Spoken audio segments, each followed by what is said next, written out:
Predict, pick, and prevail in your fantasy football leagues with Nick Giacobbe and Nick Cap. From breakouts to busts, superstars to sleepers, these are the guys that will help you achieve fantasy glory. This is the PrimeTime Fantasy Podcast. Welcome everybody to Season 4, Episode 66 of the PrimeTime Fantasy Football Podcast, where we give you our predictions, our picks, with the hopes that we help you prevail throughout the 2025 fantasy football season. Execute Order 66. I always have to do the meme about that. Star Wars fans will get it. I'm your host, Nick Giacobbe. Joining me is Nick Cap. We have reserved our thoughts on this topic for about a week or so to let a lot of the information file in, but this will be part one of our free agency frenzy reactions and predictions to how this will affect the 2025 fantasy football season. For those listening to the show on Monday morning, we are recording right now.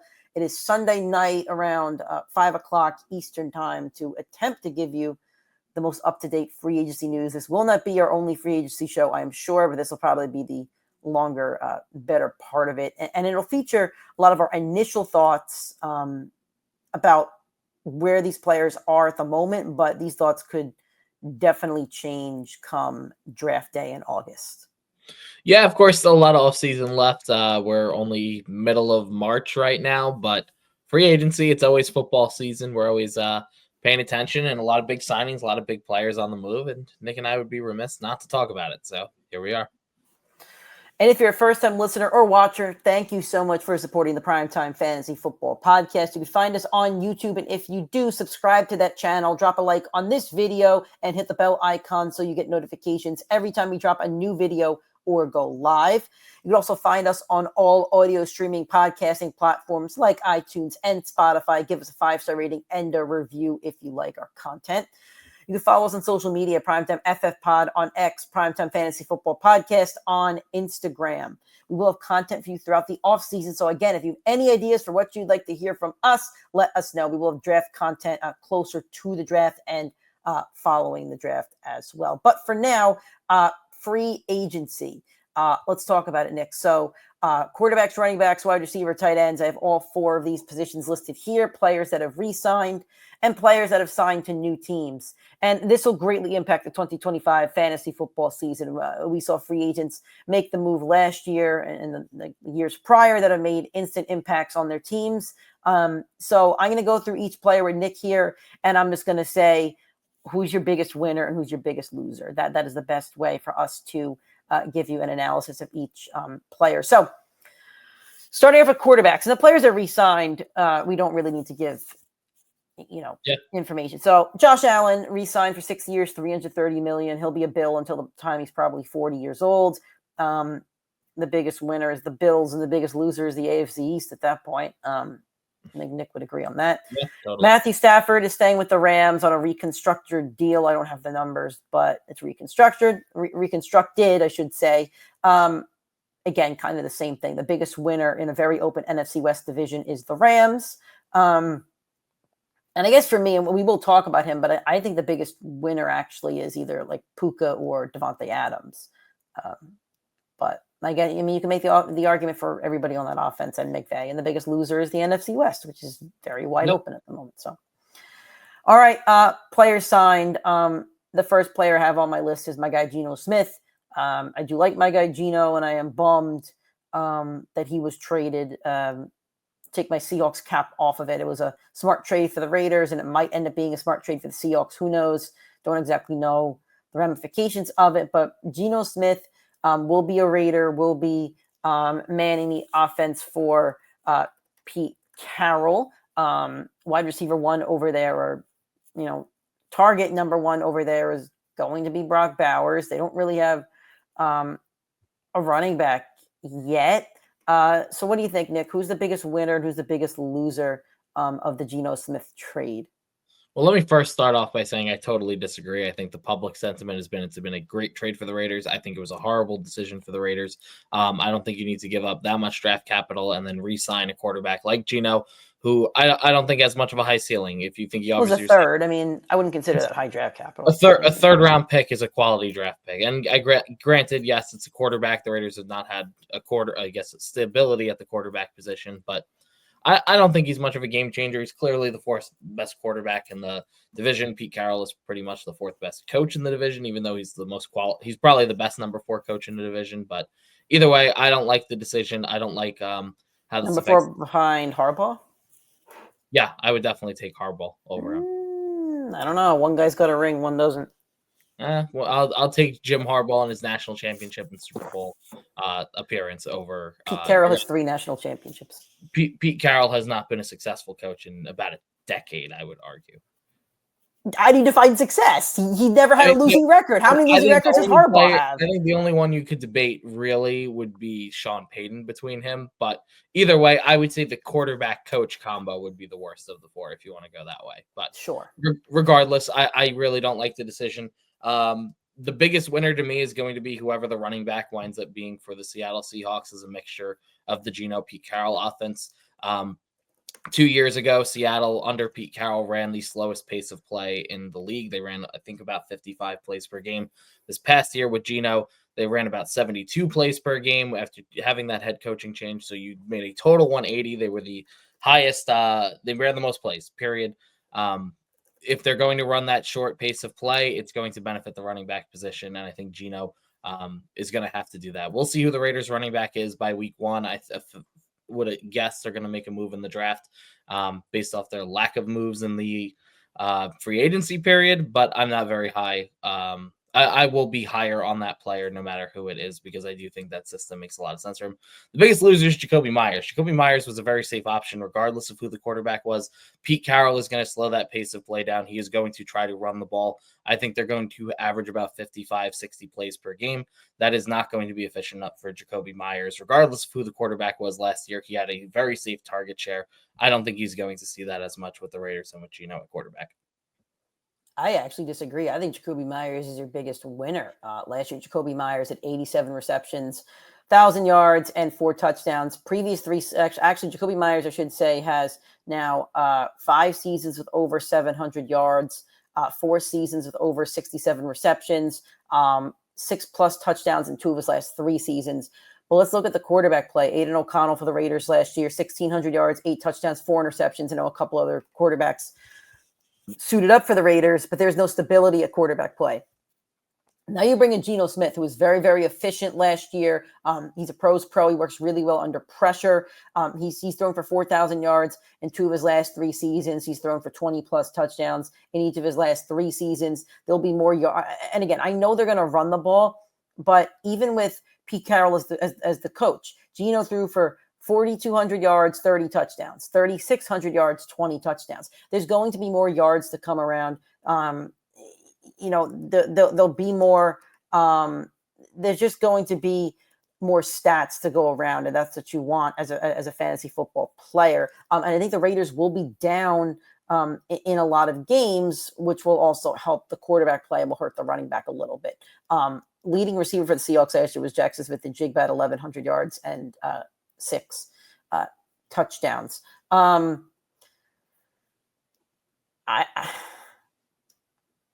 JSN is probably the biggest loser of both Geno Smith and Sam Darnold, and I'm not sure really how to put that into effect. So let's flip the page here. Let's go to Sam Darnold, who then got signed by the Seahawks. 3 years, $105 million. So the Seahawks essentially traded Geno Smith to the Raiders on a contract that hasn't been signed yet, but will be roughly $40 million over 3 years. Geno is about 7 years older than Darnold. For Sam Darnold on a 3-year, $100 million contract and got a 3rd-round pick. So that's essentially what the trade is. From a football standpoint, I'm not happy about this. Sam Darnold does not get the ball out quick. He benefited from a better offensive line last year. Geno does get the ball out quick. I think that's going to be a problem. And I think JSN's your biggest loser in either. I mean, in both of these scenarios, really. On top of Cooper Kupp coming to the team that also plays a lot of plays in the slot, which is where JSN did most of his damage last year. I'm not sure how they're going to manage that. So I think JSN's a big loser, no matter where you want to put him in this puzzle, whether it's Geno Smith, Sam Darnold, or Cooper Kupp in our little game of who's the biggest loser. I think it's JSN all around as who's the biggest loser in these scenarios. I think that's fine. I mean, I don't love JSN. I wonder where his ADP is going to fall come the time the season's around. I have a feeling it's going to be inflated based off, well, his performance last year. Darnold did put up Justin Jefferson as wide receiver 2. Addison, I think, had missed 2 games, left one early. Wide receiver 16. Behind him is Devontae Adams, Garrett Wilson, Cortland Sutton, Marvin Harrison, Zay Flowers, Rashee Rice. Right so in them is Tyreek Hill, Mike Evans. Got to be middle of the third, end of the third round, roughly. I wonder if JSN is truly going to be taken there. I mean, I would not love the JSN pick right now with that ADP. But I will say this. I do think Darnold is a better quarterback than Geno Smith from what we saw last year. I saw a report on the contract earlier today. It's actually a very smart deal by the Seahawks. After this year, they can cut him and have no guaranteed money to him after this. So if they did decide, Sam Darnold, you're not good after 1 year, they can go ahead and totally rebuild, which is what it seems like they were trending towards doing anyways. I think Sam Darnold is going to be the biggest loser. I don't think that I think he went to a much worse offense behind a much worse offensive line. He had a great statistical season last year, great fantasy season. And with all those elements, it is a downgraded offense, as good as the Seattle weapons might look. You go to a defensive coach from one of the smartest offensive coaches. I think Sam Darnold's going to be widely overdrafted in fantasy. I think he's going to be seen like Kirk Cousins and Matthew Stafford last year, where you said might be a pocket quarterback, but he's got the weapons, he's got the talent around him, and it should make him a safe late round pick. I think he's going to be on a lot of waiver wires by the middle of the year. I think he's really going to struggle. The biggest winner to me is going to be JJ McCarthy or whoever the quarterback is for the Vikings. And I think Justin Jefferson will benefit tremendously. And Jordan Addison. I think that whole Vikings offense, no matter what quarterback is in there, we already saw it with Kevin O'Connell, that they had fantasy success. They're going to do it again. And I think it will be JJ. If it is Aaron Rodgers, we will find out. But I think it's going to be JJ McCarthy. And I think he's going to be clearly going into a very good system. And as a young quarterback, has tremendous upside for fantasy. I think Addison's also a really big loser of the Darnold trade where it stands right now, because we can only talk about where it stands. We can't really talk Rodgers at the moment. McCarthy's the guy at the moment. Haven't seen him on the field. We're not going to play the Jefferson game ever again. And I will hold my co-host accountable for that. We're not playing the Jefferson game ever again. He's quarterback proof. I'll hold you accountable for that one. Okay. Just like you hold me accountable for takes. Yep. But Addison is not quarterback proof to me.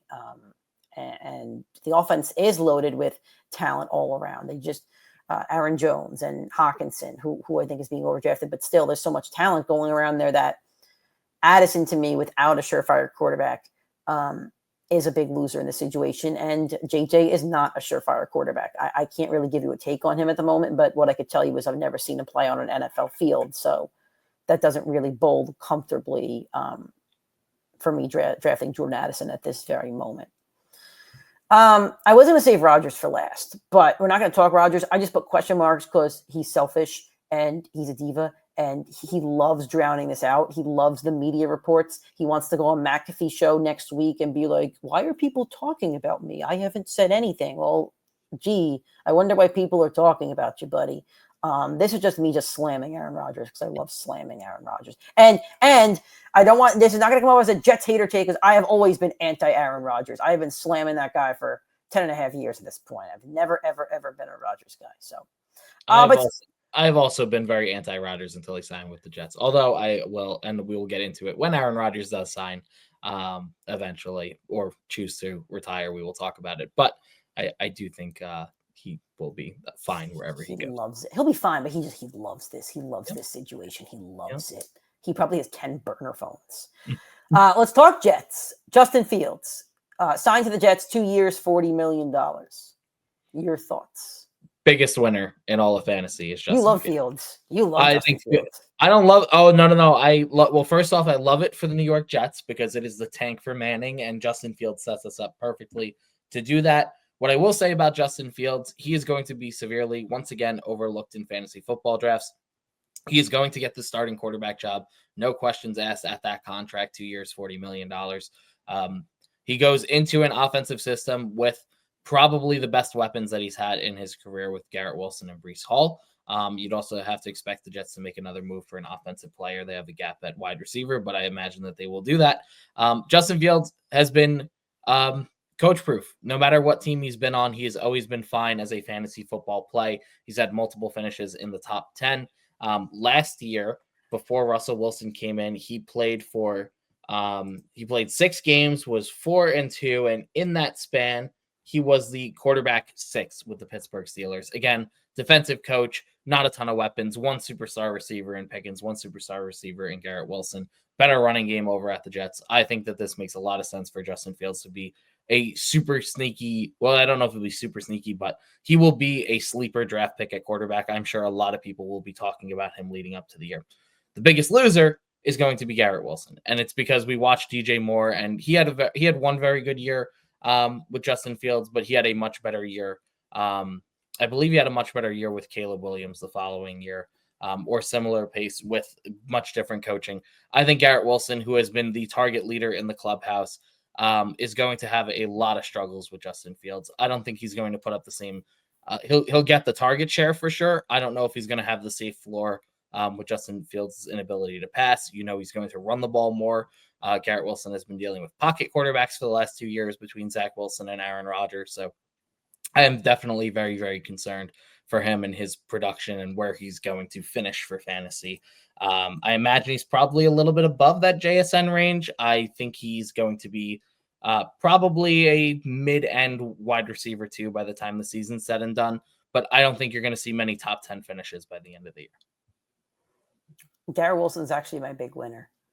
He's behind Jay right now, and you're a little bit off there, Nick.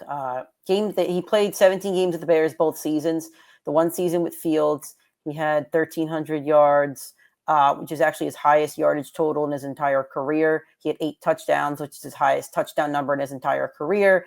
And his receptions were 96, which is his second highest reception number in his entire career. His highest was last year with Caleb Williams. He got 2 more receptions with Caleb at 98. He also got 140 targets with Caleb at quarterback. He got 136 with Justin Fields. So not even, but touchdown. Those 2 stats are a bit identical, but he did more with Fields in terms of more yards and more touchdowns. And there was a report that came out, I think it was today. I think it was in the supermarket today, and I saw a report that Garrett Wilson is happy because he feels more comfortable with Fields. There is a report from college there that he didn't have with Aaron Rodgers. Now, is Fields a better quarterback than Aaron Rodgers? No, I'm not going to sit there and tell you that. But I don't think Fields brings the drama that Rodgers brings. I think if they just let Fields play schoolyard football, just let him fling it, run, just let him kind of do his thing. And the Jets, my Seahawks are nowhere close to the playoffs. So let's just start there before I say this statement, because I go to my Twitter at @VNickGiacobi and just vanity search Seahawks, #Seahawks, and you will see my slew of tweets over the past 2 weeks. I am a not so happy camper right now. I think my prediction with Sam Darnold was 4-13, I think. Wow. I'm predating this because I want Nick to know this is an anti-Jets take. The Jets aren't making the playoffs next year. But because they're not making the playoffs next year, they should play with no fear almost. Just let Fields sling it, let him kind of do his thing. And at the moment, I think Breece is the biggest loser. He's come off a pretty down season, and one that I predicted he would be the running back 1 in all of fantasy, and I was wrong about that. I think he had successful campaigns his first 2 seasons of last year. I mean, I know he was dinged up a bit, but the offense was off.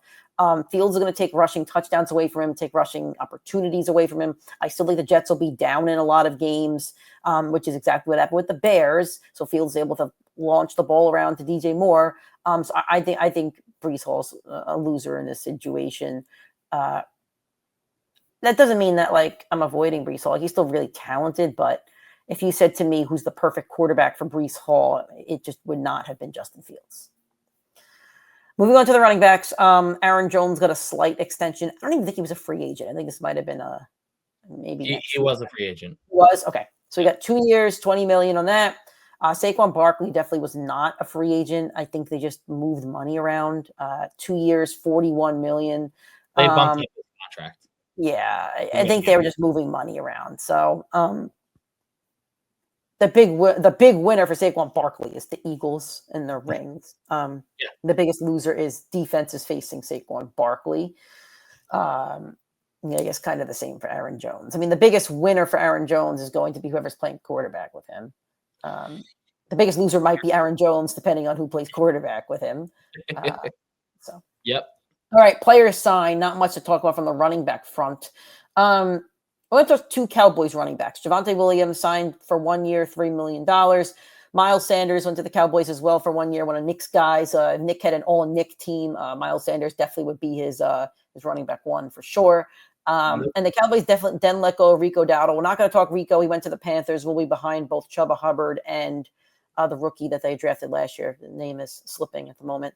But we're not going to talk Rico Dowdle. This is more talking Cowboys. So what are your thoughts on this situation, Nick? I know the draft is coming up, so I don't want to give too much of a take on these 2 guys. I think they're going to draft a running back. It'll end up being a committee situation. My favorite out of the 2 right now is Javonte Williams, but I don't want to touch. If I drafted today, and I could take player X that Cowboys draft, Javonte Williams or Miles Sanders, I would take player X, not knowing who it is at this point. I 100% agree. The only thing I will note is last year we said the same exact thing with Rico Dowdle, and they never picked anybody up or signed anybody that was a credible threat. Zeke was the only one we really thought. So if this is what they choose to roll out, and they are going with Brian Schottenheimer as the new head coach, who is a very, very run-heavy coach, Javonte Williams is going to wind up being I would guess, a 3-down workhorse running back, which he has not seen since his rookie season. So I would just keep my eye on that. I don't want to give a full take here because I agree with Nick. I want to see how the draft falls. But there is a very real shot, if they do what they did this past year, that they go with Javonte as a 3-down back by the time we're at next season. So just keep your eye on that. It's nothing that you could do right now, but just something to pay attention to.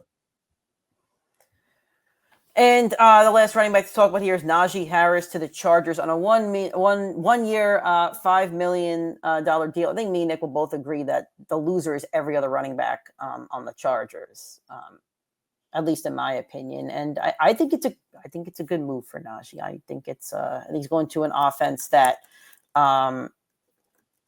is going to run the ball a lot. He is Mr. Consistent in a sense where he has 4 seasons with 1,000+ yards and 4 seasons with 6+ touchdowns. That's not a great touchdown number, but I think there'll be an uptick in that if he gets the bulk of the workload. He's a boring runner, and he's inefficient, but he won me a points title in our league a couple years ago. So I'm indebted to him, and we'll talk positively about him. So I agree that the Chargers running back room now becomes very confusing because I do think Najee, I would guess, is going to get the lion's share of the workload. He is a Jim Harbaugh type guy, bigger running back. Nick mentioned that 4,000 yard season, 6+ touchdowns. He also has over 250 carries in each one of those seasons. So he is a workhorse back. He is going to get a ton of work. That's exactly what he is. You would have to guess that with Jim Harbaugh behind this new offensive line, clearly the best quarterback of his career and probably will be the highest scoring offense of his career, then Najee might have a very good season. I believe last year he finished just outside or right around the RB20. So you see a running back like that who is still kind of young, a bigger back, goes to a better coach, better quarterback, better offensive line. I think that Najee might be slept on, and we'll see what they wind up doing with the running back room as training camp comes around and we see different reports. But if I were to place a bet right now, I would guess that Najee would be the highest performing running back from that room. Yep, I agree with everything Nick said. So wide receivers here. I didn't know Khalil Shakir was a free agent, but he signed for 4 years, $60.2 million. I think that was a good signing. Agreed. I think he's a good. I like him a lot next year with the Bills. Chris Godwin on a new deal, 3 years, $66 million. I'm very happy about that as a dynasty owner for Godwin, who had a spectacular first 6 or 7 games last year. He's wide receiver 3 or 4 before that horrendous injury. The biggest loser there is Jalen McMillan for sure, who stepped up big time. The Bucs have a trio of just spectacular receivers over there, and even who was the tight end? Was it Brait? I think I forget who the tight end. Not Brait. Who was Cade Otton. Cade Otton. Yep. Brate was a tight end for the Bucks. He used to- Kadon was a guy who caught fire towards the end of the season, especially when Mike Evans was out with injury. So they are the losers over there for sure. But Baker's a winner. I mean, this makes Baker a winner in my opinion, and helps Mike Evans too. So the Bucks offense, there's some winners and some losers there. But again, we don't have to harp on the signings unless Nick wants to throw anything in there. So. No, I totally agree. What I do find interesting is Chris Godwin did turn down $20 extra million to go play in New England, which is mind-boggling to me. I didn't even see that, but you know what? That's a team guy. That's a guy that doesn't want to be on a losing team. I mean, he's 29. I mean, he's still like towards the end. He's towards the end of his prime at this point, but good for him. So, all right, let's talk receivers that are new to teams. Who do I want to start with? Let us start with the Seahawks nonsense here. They traded DK Metcalf to the Steelers for a second-round pick. The Steelers then signed him 5 years, $150 million. That's mathing is $30 million per year. It's a lot of money for a diva wide receiver. And I like DK. Like I have his jersey. I cheered every time he scored. I do like DK, and I wish the best for DK. And he put out a nice post on Instagram. As a Seahawks fan, I'm bummed to see him go, but yeah, this is a lot of money for a guy who is too big and too talented to not be an alpha. But he's a perfect Steeler. Man, what a scenario. If they could find a way to get Rodgers, him, Pickens, DK, man. No, I agree. I don't want to get too much into him because we don't know what the quarterback situation is going to look like there. But I will say, regardless, you either get Aaron Rodgers, who has one of the best deep balls in the league. Let's assume it's Russell Wilson for now, because that is the only or tag at the moment. Russell Wilson, who had a very successful time with DK. Do you win or loser now with Russell Wilson at quarterback? Because that's the situation we're in at the moment. Do you win or lose now? No, give me a winner and a loser for the DK. Oh, a winner and a loser. Okay, with Russ as the quarterback for the Steelers, because that seems to be the current situation. I mean, if Russ is the quarterback, I don't love either one of these two wide receivers between DK and Pickens. I think Pickens is the biggest loser. I mean, he's the biggest loser regardless. I do wonder if they do move Pickens. I feel like we might have already seen it, but Pickens is in a contract year. There's no way that they're going to pay Pickens after they just paid DK this contract. It's very rare. That's why we're seeing T. Higgins still hasn't signed with or re-signed with the Bengals. So I don't know what they're going to do with Pickens. I can't imagine they let him walk. They're too well run of an organization to let him walk next year. So I would guess that he winds up being on the move. I would guess New England is the team that makes the call by the time the draft rolls around. But either way, right now, team constructed as is, if it's Russell Wilson, George Pickens is absolutely the biggest loser. I don't know where you take him in fantasy. And even if you did take him, when you would trust starting him, because I do not want Russell Wilson's wide receiver 2 in fantasy with Arthur Smith at offensive coordinator. The one thing that I do think is being lost in all of this is Arthur Smith's offense when he was with Tennessee is going to be copy and pasted over here with Pittsburgh, where DK Metcalf is going to assume the A.J. Brown role. And if that is the case, I would love DK Metcalf for fantasy, but I need to see George Pickens shipped out of here. So I would love Pickens to be on the move, and then I think I would love DK Metcalf no matter who the quarterback was here. I actually like Pickens with the Steelers more at the moment. Only he's the biggest loser in a sense where he's not the alpha anymore, but he was very productive last year as the number one. So now he won't have the number one corner. They'll have the game plan for both DK and Pickens. So I like them both on the field. Now, like Nick said, I agree. He won't be a Steeler by the trade deadline or by next year, but I do like the fact that they're both on the field at the moment. Shame on us for also not mentioning this. Jalen Warren's a big winner of the Najee Harris signing. I think Warren is Warren still there? I feel like I saw a report on Warren. I think he is. If he's not, then the biggest winner of that might end up being whoever the Steelers draft. Can you fact check that for me? Yep, I will move on at the moment. All right. Let's keep it with my Seahawks because why not? Cooper Kupp to the Seahawks, 3 years, $45 million. He's 31. Got hurt last year. His production dipped a little bit towards the end. Stafford was a guy that kind of made him, although he's very talented. Plays a lot in the slot, just like JSN. Everything, and Sam Darnold also doesn't throw a lot to the slot. At least he didn't with the Vikings. So everything kind of goes against Kupp. But I needed something to be happy about, and I was happy about this because it's fun. And if I know my team is making the playoffs, give me fun players who are not divas, who are good locker room guys, who work well with Jake Bobo and whatever the receiver the Seahawks take in round 3 or 4. Hopefully not 1 or 2, because please don't.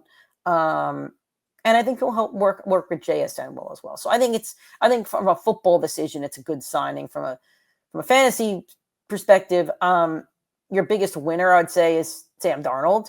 And your biggest loser is probably Cooper Kupp or JSN or anybody over there at the moment.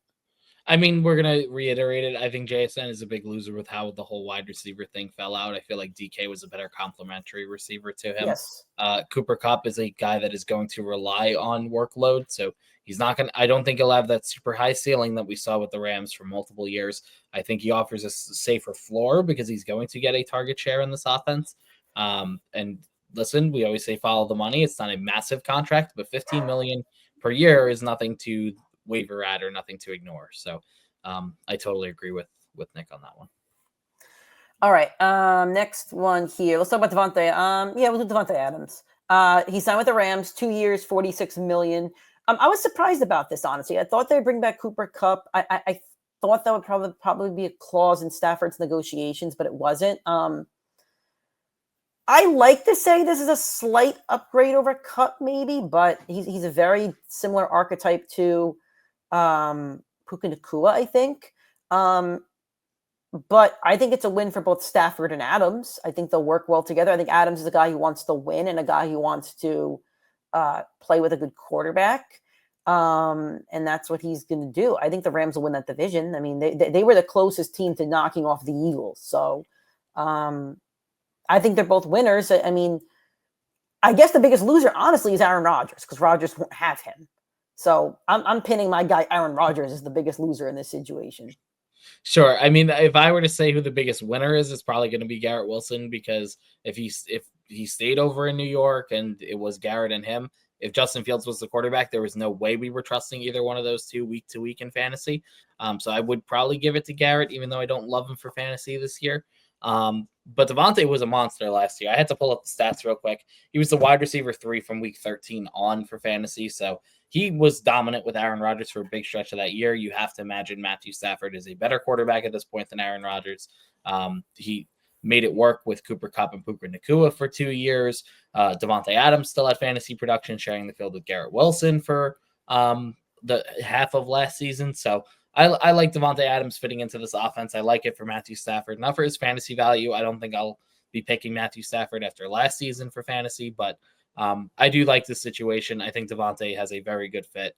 He has a total complete route tree, so I do think you could put him in the slot. You'll see him on the outside a lot, and I think Puka will benefit just as well. I do think Puka's a little bit of a loser in this because you saw him really dominate and take over that wide receiver 1 role. If they got rid of Cooper Kupp and Puka Nacua was the sole wide receiver 1, no true threat to that, I think Puka would have been a top 3, top 4 pick for fantasy this year, but I think that slides a little bit down the board. Not too much, but probably down to like the wide receiver 6 or 7.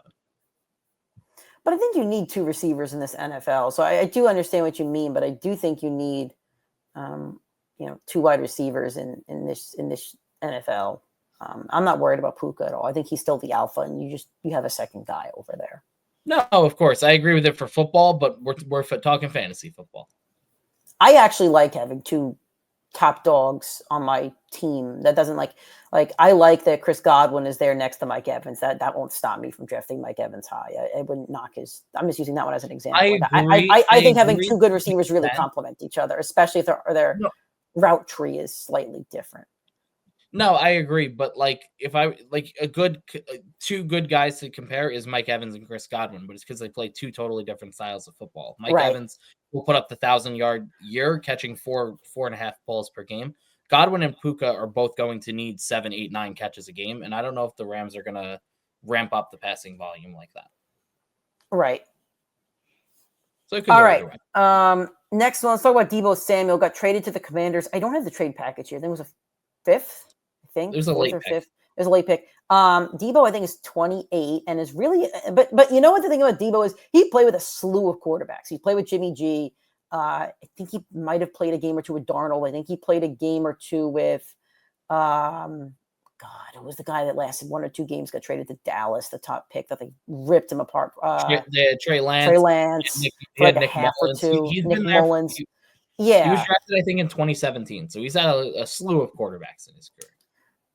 I think this is actually a good move. I think McCaffrey and the emergence of Ayuk really nuked Debo's value. I like this move. I like it because I don't see a player on the Commanders team that plays like Debo. A little bit of Austin Eckler, who I'm not sure will be there next year, but Eckler's also older. I think Debo's going to fill a very interesting role on that team, and having what's his name at OC? I'm sorry, my head is cloudy today. You know who? Kingsbury at OC. I think this is a good move here. I'm not saying it's jumping Debo's value a lot for me, but I'm actually more excited with him in a Commander's uniform than a 49er as a Debo owner and fan, in Dynasty at least. I agree, but it's only because I did not love what I saw from Debo last year. So I do think the change of scenery will help him. And I think it'll help Jaden Daniels in that offense. Now there's so many different things they can do. I think there's a few huge winners in this. As I mentioned, Jaden Daniels, I like that opportunity. You had another package out of the backfield. He went to a creative offensive mind in Cliff Kingsbury. So we'll see how he gets used outside of the Shanahan system. This is another great example where I like 2 good wide receivers together. I think this tremendously helps out Terry McLaurin. I think defenses definitely have to game plan differently now. But I think the biggest winner is Juwan Jennings. Last year's wide receiver 24 in fantasy. He had a great year after Debo went down. He slotted into Ayuk's role, and he was tremendous. I think he's going to be a very viable threat next year. And I think there's going to be a lot. And with how many moves that the 49ers have made, people are very down on the team. But we now have a consolidated list of guys that really are the front runners in the house over there. We have Kittle. We have Ayuk, who's got some question marks. Juwan Jennings, who had a great year, and CMC. Getting rid of Debo, we had 5 targets on a team that every other year was good, every other year was bad. So now it's a little bit more consolidated. I like it a lot better for that roster, and I think the 49ers offense will definitely look a lot better without having to force Debo Samuel out on that field. I think you're right. I think I do want to see what the receiving room looks like. Obviously, Ayuk will be there. Juwan Jennings was pretty good towards the end of the season. Pearsall will be back. Kittle. I think everybody over there is just a winner, knowing that those targets are going elsewhere. McCaffrey kind of took over his role anyway. So, but I'm very excited to see this Commanders offense next year. This is a good bump for Jaden Daniels, a totally different player, totally different than Terry McLaurin, and will open up the field a little bit for both Terry McLaurin and Robinson. So, all right. I don't want to miss anybody on this list because I'm kind of jumping around. I think we have 2 left here. Hollywood Brown, a 1-year deal for $11 million. I don't have much to say about this one, honestly, Nick, because the Chiefs wide receiver room is still just a big question mark to me. I know you were in love with Rashee Rice this season, now be coming off a serious injury and will be facing some kind of suspension, I believe. I'm sure he'll come back talented still, but I just feel like there's still question marks. I think he's fine, but I think I'm still avoiding him. He's fine. Yeah, I don't love him for fantasy, but again, like Nick mentioned, Rashee Rice's injury, Travis Kelce's age, DeAndre Hopkins did leave. We're not going to talk about him going to the Ravens, but Hopkins. That's where receivers go to die. Yes, 100%. So there's tremendous opportunity now for Hollywood Brown on this 1 year, and they paid him $11 million to retain him. So again, it's another player to keep your eye out on. Obviously, Xavier Worthy's still over there. Rashee will be back over there. So we'll see what the offense looks like. I think Hollywood, to Nick's point, might more so be like a McCole Hardman, where you see the rare 2-touchdown game or the big catch, and that always makes a threat, probably more in DFS than for regular fantasy, but still important to note that he got over $10 million to stay there. We're not going to talk Hopkins, but man, he's going to be a Hall of Famer, and it's going to be really funny in like 10 years when you see a DeAndre Hopkins Chiefs jersey or Ravens jersey or like it'll just be funny. Last wide receiver we'll kind of touch on. Christian Kirk was traded to the Texans for a 7th round pick. We actually don't know where Diggs is going to play next year. I don't think he's on a contract right now. He's not. He's a free agent. He's available. He got hurt, and but he was very talented. And he played very well before he got hurt. I think he'll be back with the Texans. I don't want to talk too much Kirk, not knowing that, but Tank Dell will be out for the entirety of the year. Nico is going to be the alpha over there. But if Diggs does leave, that's a bump for Christian Kirk. I'm not the highest Stroud fan, but he'll get targets and looks, and that's an offense that I would rather see Kirk on than the Jaguars. He's been lapped by Brian Thomas at this point, and Trevor just feels he's not on the level that a lot of people thought he was on. 100%. I think Kirk, with Tank Dell having the serious injury and missing significant time, has a big opportunity to step into that wide receiver 2 role. Diggs has not re-signed here. They have made a lot of moves to go bring in wide receivers. I know they brought in Braxton Berrios, and I believe there was one other receiver they brought in this offseason. So they're trying to collect their Infinity Stones. Nick, an Avengers fan over there. They're trying to collect. They're trying to get all those wide receivers in there. I don't think there's rooms for Diggs there. We'll see where Diggs lands over the next few weeks or later on in the offseason. But I think this is the clear wide receiver 2 over here for this upcoming season. And if that is the case, you have to love Christian Kirk in this offense. All right, tight ends. This will be quick. We'll wrap up. Yep. 2 tight ends have re-signed. Zach Ertz, 1 year, $6 million. That is, it's okay for fantasy, I guess, but it's good for the Commanders' offense. And the real winner there is Jaden Daniels, another target he could trust, and just Mr. Reliable, another Hall of Famer.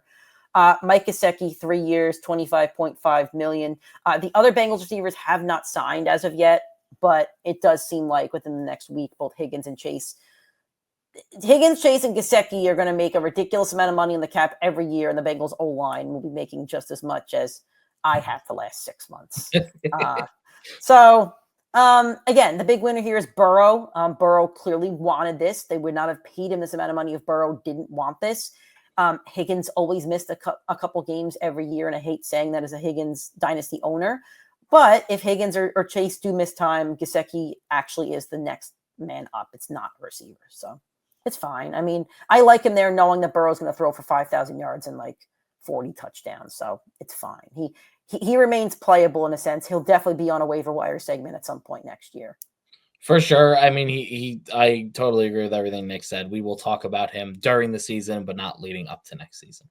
And lastly, we couldn't get out of the show by talking about Nick's favorite team, and actually his kiddo's favorite team, the Denver Broncos. Evan Ingram going to the Broncos, 2 years, $23 million. He's still fairly young, an offense that made strides last year.